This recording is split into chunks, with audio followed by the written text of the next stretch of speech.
Greetings, dear viewers, and welcome to my fan commentary on Power Rangers Lost Galaxy Episode 17, Stolen Beauty. Stolen Beauty is a personal favorite episode of mine because, not to mention, this episode is a guilty pleasure. Because it's this episode that began Trakeena's focus as a character in Lost Galaxy, and you know, this was one of those episodes I know people barely talk about when discussing Trakeena and her character development. Heir to the Throne is always overshining this episode, but this was the episode that began her rise to power, but shortly. And this is the last episode we'll see her act like how she was when the show began. It's just there's something about this episode, because this was the episode that got me into Trakeena's character. Because I'm not going to lie, because when Lost Galaxy aired earlier on, and especially up to the Magda Defender episodes and the last of the Lights of Orion story, this was at a time when I was... Okay, in the beginning when Lost Galaxy aired, I didn't really care for Trakeena, or I didn't think she was going to be all that compared to, let's say, Astronema.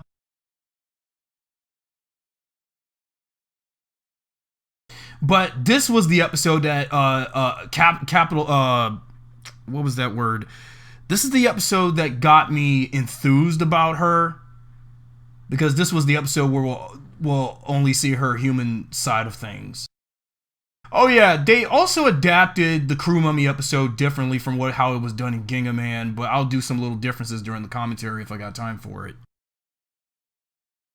Because, I don't know, like, there's something about this episode. Like, from what I can tell, this was probably one of those episodes of Lost Galaxy people barely talk about when, you know, when we think of some of the dumbest episodes of Power Rangers, this episode should come to mind with most people, because this was that episode where Trakeena was human for one episode, just so, while in her little escapee, you know, devious plan to try to get her monster to steal beauty from all the women on Terra Venture.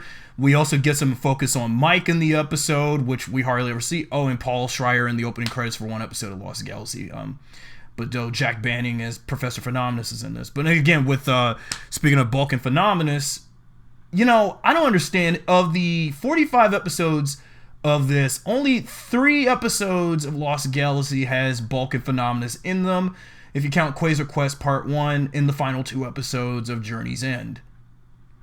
But though this episode has Bulk and Phenomenus here, but I just don't understand why are they even in the episode. But we'll get to them. Anyway, but this was an episode of Power Rangers Lost Galaxy that really got me crushing on Trakeena hard.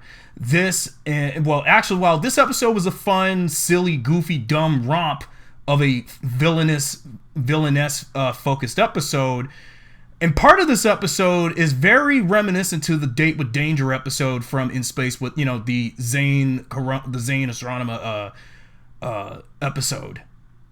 And while Astronema and Zane had an episode like this before, Lost Galaxy would do the opposite with Trakeena and Mike.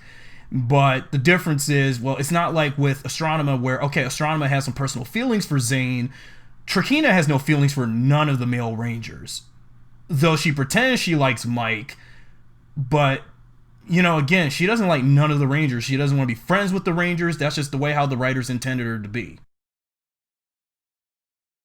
But boy, I mean, Trakeena is a beautiful woman, even within her, you know, with her vindictive, evil personality. And this is why I loved her character for so many years, for over 20 years.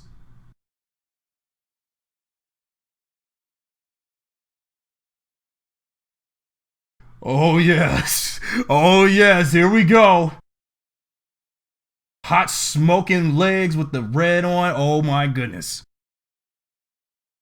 Oh yeah, if you didn't notice, the goofy painter, that was Lord Zed's suit actor, Ed Neal. Not Ed O'Neill, you know, Al Bundy of Married with Children. The music choice for the scene where you see the flower petals blowing around Trakeena and every guy swooning about her. You know, I did some fan edits of this in the past, you know, long before I was even in the fandom in 2010. where long ago I did some fan edits when using those crappy TV rips of the show of this, where I was using Ozzy Osbourne's No More Tears in the background. I thought that was a great musical choice for a dub edit. I wanted to probably use Devil Woman from that song that I heard from the I, Tonya movie with Margot Robbie. I can't do that nowadays. I can get away with that back 10 years ago. Can't do that now. The song Blow You Away, this is one of the cheesiest rock songs Saban can ever choose for this segment. This little small the small 30-second rubber cockroach. That's funny.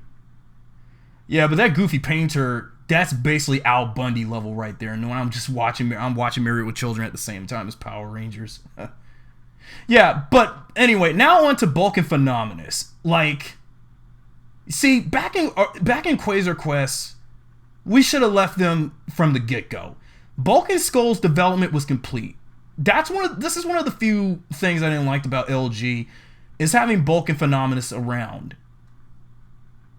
But I can't focus on them because Trakeena in her human form just continues to amuse me and like distracts me. But anyway, I know. But see, I get she's a beautiful woman, but oh god. See, when I watch this episode, I get the geeky about this. Because I had this feeling once when I was a kid watching such a beautiful chick like her. But, and again, knowing that she was way out of my league. But, okay. But, I just think that Bulk and Phenomenus should have never been in the show. The story between Bulk and Skull and Phenomenus is done and over with. Should have left them behind when we had.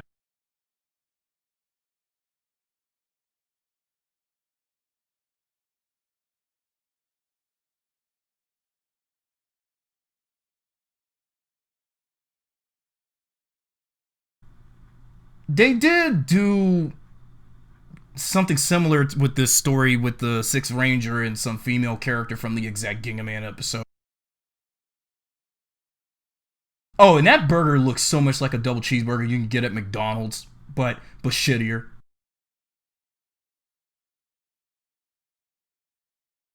Don't eat it! You don't know where that burger's been?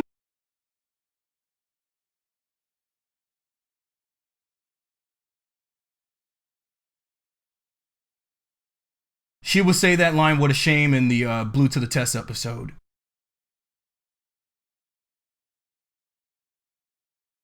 The Comet Cafe was only used for 2 episodes. This and the Damon and Rival Mechanic episode.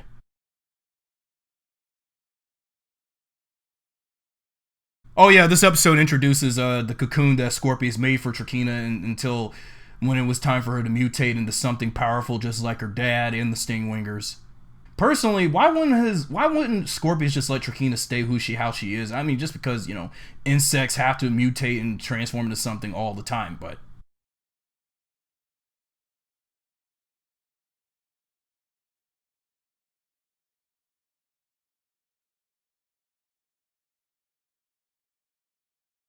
haha, yeah, she just gave Leo a boner.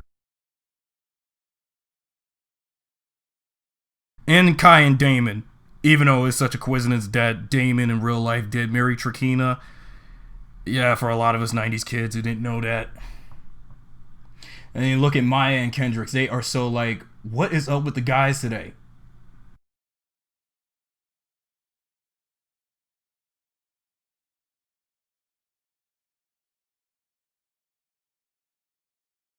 This is why Trakeena is like Astronema if she stayed more evil. But basically, while I minded Astronema showing some good in that episode when disguising herself as Corone when she's around Zane, but Trakeena as Tracy, unfortunately, well, she's just doing this just so her monster can steal beauty from everybody on Terra Venture until when there's no more beauty from all the women on the colony left, she will be the only one still around. You know, this plot wouldn't work in its fullest because this episode is only foiled within, like, what, 15 minutes? I mean, the Rangers are so dumbfounded. Like, yeah, this is a really stupid episode, but it works. But the Rangers are not the focus in the episode. I mean, this is the first episode where Trakeena gets some time to shine, but the Rangers are still stars of this show. And realizing that, of course, they got to keep Trakeena the way they intended her, you know, being all evil and stuff, daddy's girl and all that, evil daddy's girl.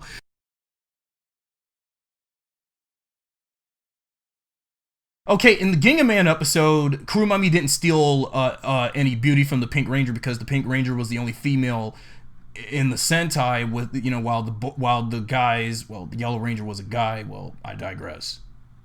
Yeah, and that gold dust looks like glittered in dust that he collected to me. I don't know. Maybe they got some cheap gold glitter to make it look like it was the dust that he was collecting from all the beauty from those women. And also Leo is the only ranger to morph. Everybody else just automatically morphs when going and springing into action.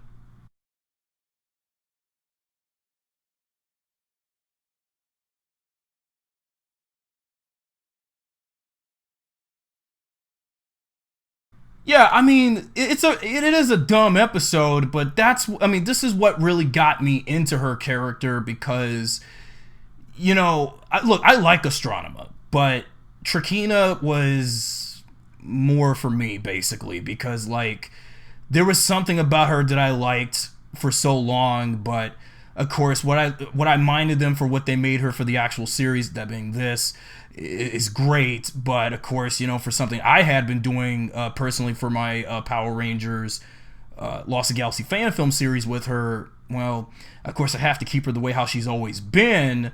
But, you know, being evil, hates the Power Rangers, want Terra Venture destroyed and so forth, fulfilling Scorpius' destiny, you know, and her destiny tied with it.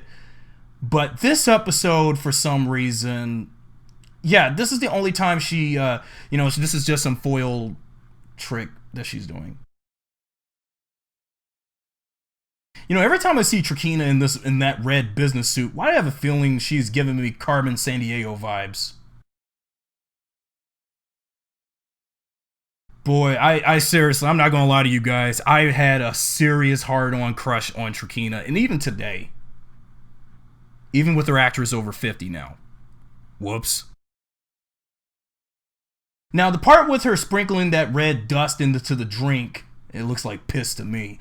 In the Sentai version, that girl that was controlled by Crumummy, it was actually some red food coloring that looked like red poisonous blood to go into the drink. But in the American version, some red pheromone dust or something.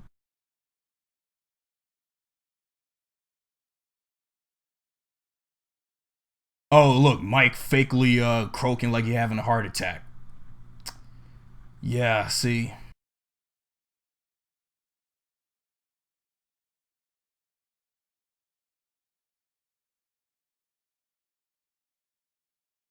That jar was barely, that jar is almost full. There was little to show that beauty dust.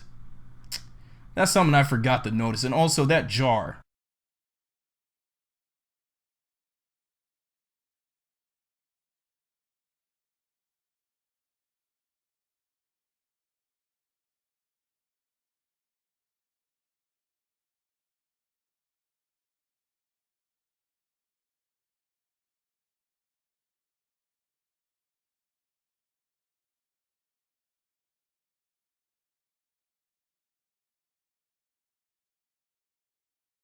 Kai and Damon is still dumbfounded.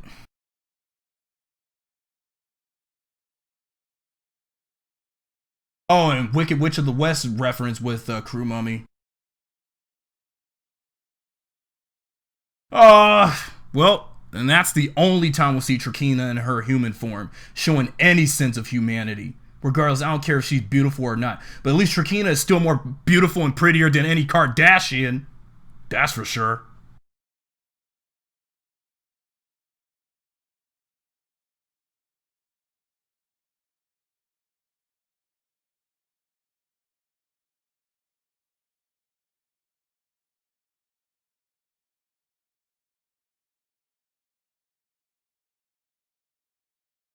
In the Sentai version of this, the Pink Ranger and the Magna Defender had a focus in the original Sentai episode, but they decided to make it more for the Magna Defender and just have Kendricks not really much in slight focus. Even after all, her and Maya try to snap the guys out of being phased about Trakeena's beauty.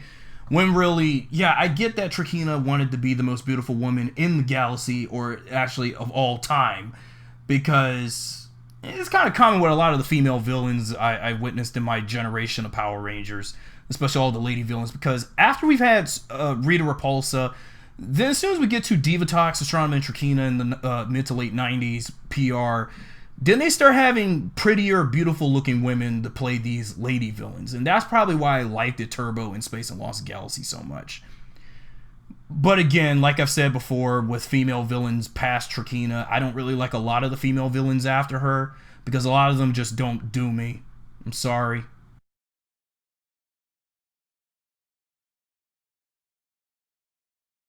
Now, how can the Lights of Orion work if Kendricks is the one fighting the monster alongside Mike in her Lights of Orion? I mean, again, this was in the Ginga Man footage, but usually you would think all 5 Rangers would work together if they could have just reshot this and just focused on all 5 Rangers taking down Crumummy in US footage, since they got the props to the Lights of Orion armor for the suits.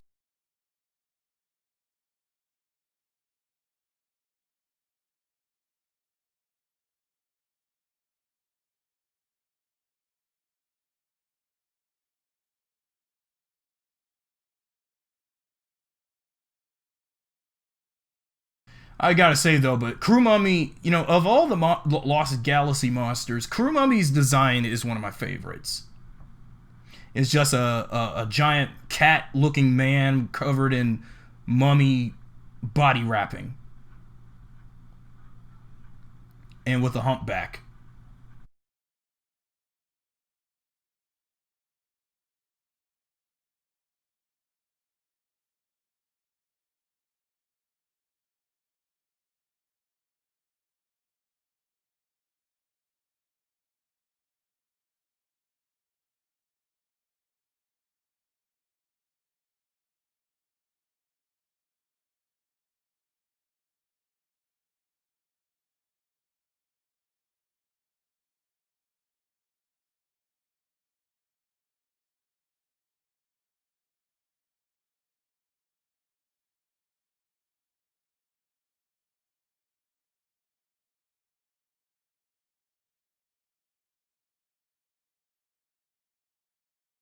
Lights of Orion can heal the Galaxy Megazord when it's injured. This would happen again in the Blue to the Test episode with Icy Angel, when Icy Angel puts the Galaxy Megazord frozen solid.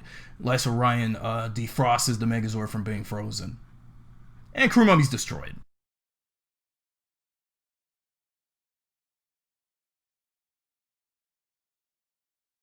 Leo and Mike may be good at magic tricks and stuff, but some character trait for these two, alright. When I do my fan film reboot of Lost Galaxy for my planned Power Rangers fan film cinematic universe, I mean, that character trait with Mike and Leo with the magic stuff, I don't think I want to do that again. I mean, this was only for the Prime Universe.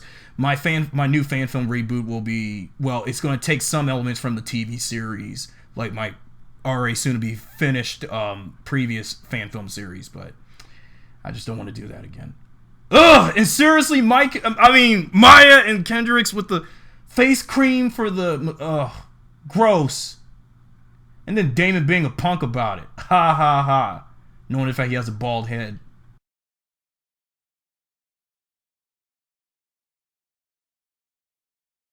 Around this point, this is when Trakeena... Okay, we won't be seeing her again until Heir to the Throne, so this is going to be a very lengthy 3-4 episode hiatus from this point till that episode.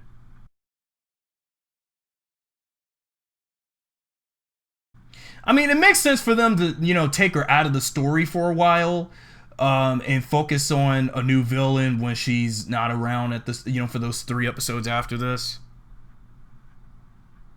Now, when I think about this, for the last 10 years, when I was watching the show, via those piss poor TV rips before the DVD releases, if you take this episode, Heir to the Throne, and Evil Game, this is basically the rise of Trakeena, a title of an arc I like to dub, because episodes 17, 21, and 22 is Trakeena's rise to power.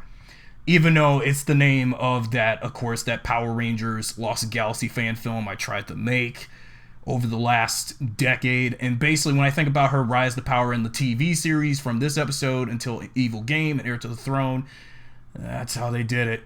So yeah, that was Stolen Beauty. This was the episode that began her rise to power as one of the best villains in the franchise, bar none. But though, despite the stupid human Trakeena stuff, this episode was very stupid. But yeah, I liked it, but there's parts of me where I'm like, it's just stupid.